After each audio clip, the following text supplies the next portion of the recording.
Now we're going to cover a little bit about copyright. This is something that pretty much every musician should know about anyway. Whether you're writing for commercials, for library companies, for film, television, it's really worthwhile knowing a little bit about this. Firstly, rights are divided into two aspects. There's the publishing, which is the intellectual property. It's the actual song. It's not the recorded thing, whether it's written notes or whether it's just the integral part of the song, the melody, the chords, the lyrics. The actual not physical item is the publishing. It's the idea. It's the intellectual property. The second thing is the master recording, the master rights, recording rights, whatever you want to call them. And this is the actual version of the song, whether it's recorded by a particular artist, whether it's recorded by the songwriter himself or herself.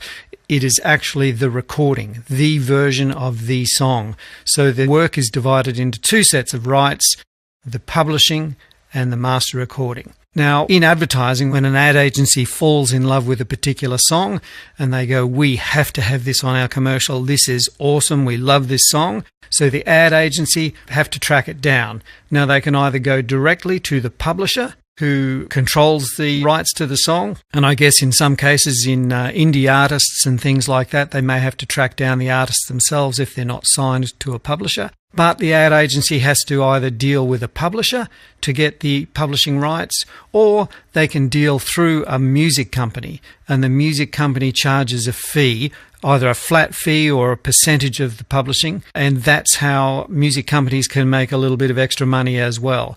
This is something that I've done in the past where I've negotiated rights for an agency, and the beauty of it is it also spins off often into a case where you do your version of the recording as well. So you may get a second bite of the cherry. Okay, so the ad agency might also want a particular version of the recording.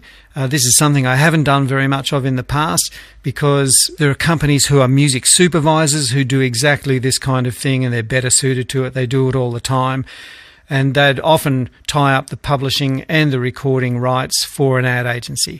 However, an ad agency can either go directly to the record company and then acquire the master recording, or they can go through the music company who charges again a fee, either a flat fee or a percentage. The music company can then get the rights on behalf of the ad agency. So that's a quick overview of how it all works.